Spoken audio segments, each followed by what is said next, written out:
دوسرے پارے کے آخر میں آخری جو 2 رکوع ہیں ان کے اندر اللہ تبارک و تعالیٰ نے بنی اسرائیل کے پاس ایک خاص نعمت تھی اللہ تبارک و تعالیٰ کی طرف سے، جس پر ان پر بڑی ہی رحمت اور برکتوں کا نزول ہوتا تھا، تابوت سکینہ۔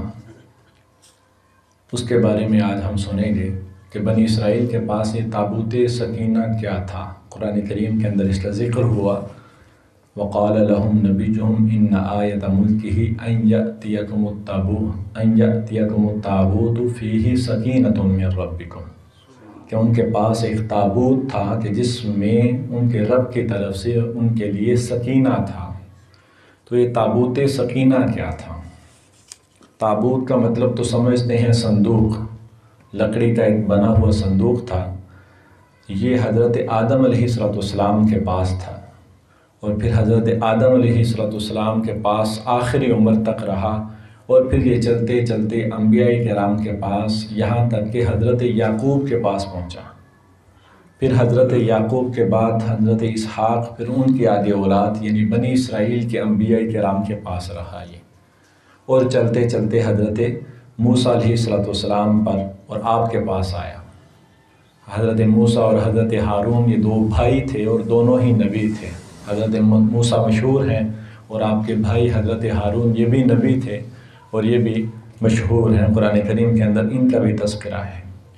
یہ جو صندوق تھا، تابوت، بنی اسرائیل کے پاس، بنی اسرائیل جب کسی کافر لشکر کے ساتھ لڑائی پر جاتے، جہاد پر جاتے، اور سامنے کافر لشکر اگر بڑی تعداد میں ہوتا، ہیبت والا ہوتا، زرہ لیس ہوتا، اگر وہ سخت طاقتور ہوتا اور ان کے دلوں میں پریشانی ہوتی اور دلوں میں ڈھارس نہ بند رہی ہوتی، تو یہ تابوت وہ آگے رکھ دیا کرتے، لڑائی کے وقت، جہاد کے وقت یہ آگے رکھ دیا کرتے تھے۔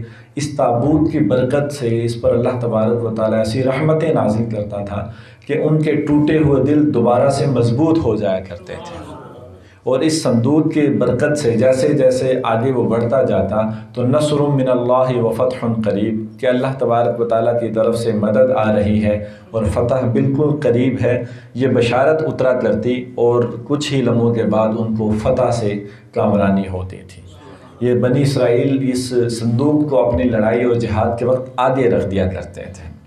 اور اس کے علاوہ اس صندوق کے اندر ایسا بھی تھا کہ بنی اسرائیل کے بہت سے معاملات کے اندر جب ان کا اختلاف ہوتا، کسی معاملے میں اختلاف ہو جاتا اور کوئی سلجھاؤ نہ ہوتا، تو اس صندوق کے ذریعے اپنے فیصلے بھی کروا لیا کرتے تھے۔ اس صندوق کے اندر سے کہا جاتا ہے کہ آواز آتی ہے اور فتح اور بشارت اور سب کچھ، ہر طرح کے فیصلے کی آواز آتی ہے، اور اس کے ذریعے یہ اپنے فیصلے بھی کر لیا کرتے تھے۔ اس صندوق کے ذریعے وہ دعائیں مانگتے اور ان کی آزمائشوں سے، ان کو ابتلا سے، آزمائشوں سے ان کو نجات ملتی۔ بارشوں کے وقت بھی اس صندوق کے واسطے سے وہ دعا مانگتے تو ان کی دعاؤں کو پورا کر دیا جاتا تھا۔ اس صندوق کے اندر تھا کیا؟ فیہ، قرآن کریم کے اندر کہا کہ فیہ بقیۃ مما ترک آل موسیٰ و آل ہارون تحملہ الملائکہ۔ اس صندوق کے اندر چلتے چلتے یہ صندوق جب آگے قوموں کے پاس آیا، تو پہلے وہ قصہ بیان کر دوں تھوڑا سا کہ یہ ان کی قدر نہ کی اس صندوق کی۔ ایک قوم تھی، قوم عمالقہ، انہوں نے بنی اسرائیل پر بڑا سخت حملہ کیا، اور چونکہ یہ صندوق کی اس طرح قدر کرنا چھوڑ گئے، اور سخت حملے کے اندر انہوں نے بنی اسرائیل کو بڑی سخت شکست دی۔ اور یہ جو صندوق تھا، وہ قوم عمالقہ، وہ کافر قوم تھی، وہ اس صندوق کو اٹھا کر لے گئی، اور اس صندوق کی انہوں نے بے حرمتی کی، اور اس صندوق کو اٹھا کے کوڑے کرکٹ والی جگہ پہ پھینک دیا، اور بنی اسرائیل کو سخت شکست کا سامنا ہوا۔ جب وہ قوم اس صندوق کو لے کر گئی اور کوڑا کرکٹ اور اس کی ایسی جگہ پر پھینکا اس کو، تو کچھ ہی دنوں کے بعد ان پر اللہ تبارک و تعالیٰ کی طرف سے طرح طرح کی آزمائشیں آنا شروع ہو گئیں۔ ان کے اوپر مصیبتیں، بیماریاں، آفتیں اور قحط وغیرہ اس طرح کی آزمائشیں آنا شروع ہوئیں، یہاں تک کہ اس قوم کے 5 بڑے شہر برباد ہو گئے تھے۔ پھر وہ کافروں کو بھی یقین ہو گیا تھا، کافروں کو بھی یقین ہو گیا تھا کہ یہ جو ہم پر عذاب اور آزمائشیں آ رہی ہیں، جو ہمارے شہر برباد ہو رہے ہیں، وہ اسی وجہ سے کہ ہم نے اس صندوق کی جو ہے وہ بے حرمتیں کی ہے۔ کسی نے ان کو بتایا تو وہ اس پر یقین ہو گئے۔ پھر انہوں نے وہ دوبارہ وہ صندوق اس کو اٹھایا اور اس کو پاک صاف کر کے اور بیل گاڑی کے اوپر، کسی ایک گاڑی کے اوپر لاد کر اور بیل کے ذریعے اس کو بنی اسرائیل کی طرف دھکیل دیا تھا۔ اور دوسری طرف یہ تھا کہ بنی اسرائیل میں حضرت شموئیل علیہ السلام، ایک نبی اللہ کے برگزیدہ نبی، اس وقت وہ تشریف لا چکے ہوئے تھے۔ حضرت موسیٰ کے بعد کی بات ہے، کافی عرصہ بعد کی بات ہے۔ تو حضرت شموئیل علیہ السلام وہ اللہ کے نبی تھے، اور بنی اسرائیل میں سلسلہ یہ چل رہا تھا کہ حضرت بنی اسرائیل میں کل بھی میں نے عرض کیا تھا کہ حضرت اسحاق کی اولاد کو بنی اسرائیل کہا جاتا ہے، کہ حضرت اسحاق کا لقب اسرائیل تھا۔ تو ان کے بعد جو ان کی اولاد آئے، جتنے بھی نبی آئے وہ سارے ان کی اولاد میں آئے، تو وہ بنی اسرائیل تھے۔ تو وہاں پر ان کا معمول یہ تھا کہ حضرت اسحاق، حضرت یعقوب کے 10 بیٹے تھے، ان میں سے ایک یہودا جو سب سے بڑا تھا، اور ایک تھا لاد۔ جو نبوت تھی وہ یہودا کے اولاد میں سے تھی، اور جو سلطنت اور بادشاہت تھی وہ تھی لاد کی اولاد میں سے۔ یعنی 2 بیٹے تھے آپ کے، ان میں سے ایک بیٹے کی اولاد کے اندر نبوت چلتی تھی، لادی کی جو ہے وہ نبوت چلتی تھی، اور یہودا کی اولاد میں بادشاہت چلتی تھی۔ تو ایک بادشاہ ہوتا تھا جو نظام چلاتا تھا بنی اسرائیل میں، اور ایک اللہ کے نبی ہوتے تھے کہ جو شریعت کا پابند کرتے اور شریعت کے نظام کو رائج کرتے تھے۔ تو حضرت شموئیل علیہ السلام شریعت کے نبی تھے۔ تو بنی اسرائیل نے کہا کہ آپ شریعت کو تو چلا رہے ہیں، لیکن ہم پر کوئی بادشاہ نہیں ہے، تو آپ کسی بادشاہ کو ہم پر مسلط کر دیں، کوئی بادشاہ ہم پر جو ہے وہ منصب کر دیں، مقرر کر دیں۔ تو انہوں نے حضرت شموئیل علیہ السلام نے طالوت بادشاہ، قرآن کریم کے اندر اس کا نام لے کے ذکر کیا گیا، اور پھر اس کا آگے چل کے وہ جالوت کے ساتھ مقابلہ بھی ہوتا ہے، اور اس مقابلے کے اندر بھی جو شکست ہو رہی ہوتی ہے بظاہر، اور پھر یہ صندوق جب آتا ہے تو اس طالوت بادشاہ کو اور حضرت شموئیل علیہ السلام کو جالوت پر فتح نصیب ہوتی ہے اسی صندوق کی برکت سے۔ تو طالوت کو آپ حضرت شموئیل علیہ السلام بادشاہ بنا دیتے ہیں۔ بنی اسرائیل قوم اکھڑ مزاج قوم تھی، بات مانتی نہیں تھی، وہ کہنے لگی کہ طالوت ایک غریب انسان ہے، یہ شاہی خاندان میں سے نہیں ہے، تو ہم پر تو بادشاہ وہ بنائے کہ جو اثر و رسوخ والا ہو، شاہی خاندان میں سے ہو، جس کا کوئی نام شہرت ہو اس کی۔ تو طالوت تو ایک غریب عام سا لڑکا ہے، اور اس کو ہم بادشاہ نہیں مانیں گے۔ ہاں اگر ہمارا تابوت واپس آ جاتا ہے تو ہم اس پر بیعت کر لیں گے اور اس کو بادشاہ مان لیں گے۔ یہ حضرت شموئیل علیہ السلام اور ان کی قوم کے درمیان یہ اختلاف چل رہا تھا کہ وہ بادشاہ کو، طالوت کو بادشاہ نہیں مان رہے تھے۔ ادھر سے قوم عمالقہ نے، چونکہ ان پر آزمائشیں آ رہی تھیں، انہوں نے تابوت کو اپنی بیل گاڑی کے اوپر لاد کر ادھر حضرت شموئیل علیہ السلام کی قوم کی طرف، ان کی بستی کی طرف دھکیل دیا ہوا تھا۔ ادھر اختلاف جاری تھا کہ اتنے میں ہی وہ بیل گاڑی آپ کی بارگاہ میں آ جاتی ہے اور صندوق دوبارہ آپ کے پاس تشریف لے آتا ہے۔ تو پھر آپ کہتے ہیں کہ دیکھیں یہ اللہ تبارک و تعالیٰ کی طرف سے ہماری خاص مدد اور نصرت شامل ہوئی کہ ہم نے جو طالوت کو بادشاہ مقرر کیا سو صحیح مقرر کیا، کہ تم جو اختلاف کر رہے تھے کہ تابوت ہمیں مل جائے تو ہم بادشاہ مان لیں گے، کہ اللہ تبارک و تعالیٰ کی طرف سے یہ تابوت بھی ہمیں مل گیا ہے۔ اسے اللہ تبارک و تعالیٰ نے فرمایا تحملہ الملائکہ، فرشتے اٹھا کر اس بادشاہ کے اس صندوق کو اٹھا کر یہاں پر لے کر آتے ہیں۔ اور پھر اسی کے کچھ عرصے کے بعد پھر طالوت کا جالوت کے ساتھ مقابلہ ہوتا ہے۔ طالوت کا اور جالوت کے جب مقابلہ ہوتا ہے تو اس میں بھی جو شکست طالوت کو ہو رہی ہوتی ہے، کیونکہ یہ مسلمان ہوتا ہے اور جالوت کافر ہوتا ہے، یہ صندوق آگے آتا ہے، اور اس صندوق کی برکت سے اللہ تبارک و تعالیٰ قوم طالوت کو، جو طالوت ہے بادشاہ، اس کو جالوت کے مقابلے میں فتح نصیب فرماتا ہے۔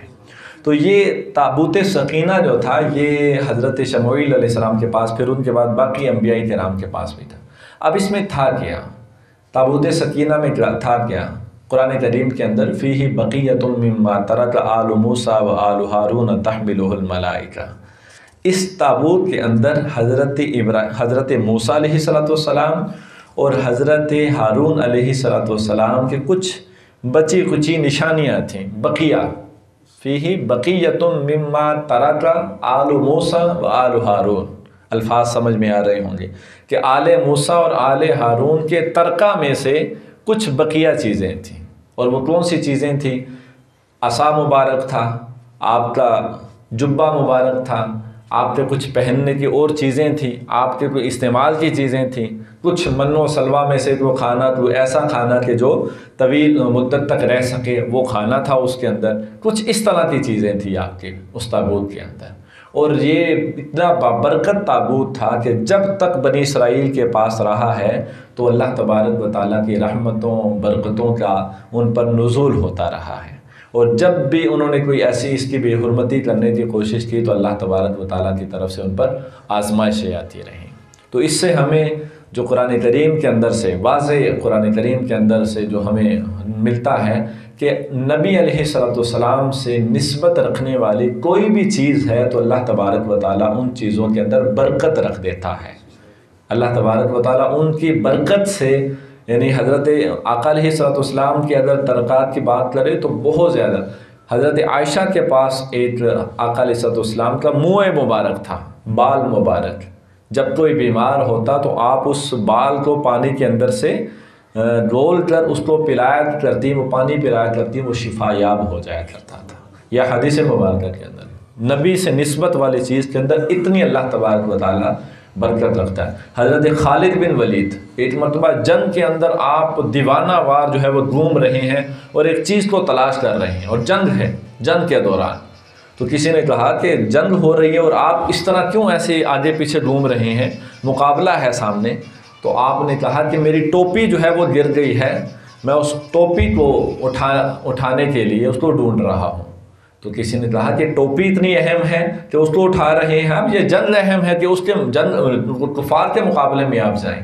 تو آپ نے کہا کہ اصل میں ٹوپی اتنی اہم نہیں، لیکن میں نے ٹوپی کے اندر آقا علیہ الصلوۃ والسلام کا بال مبارک، منہ مبارک اس میں سیا ہوا ہے کہ جس کی برکت سے میں سمجھتا ہوں کہ مجھے ہر جنگ میں فتح نصیب ہوتی ہے، وہ مجھ سے گم ہو گئی ہے، میں اس کو ڈھونڈ رہا ہوں۔ یعنی نبی سے نسبت رکھنے والی ہر چیز کے اندر اللہ تبارک و تعالیٰ برکت رکھتا ہے۔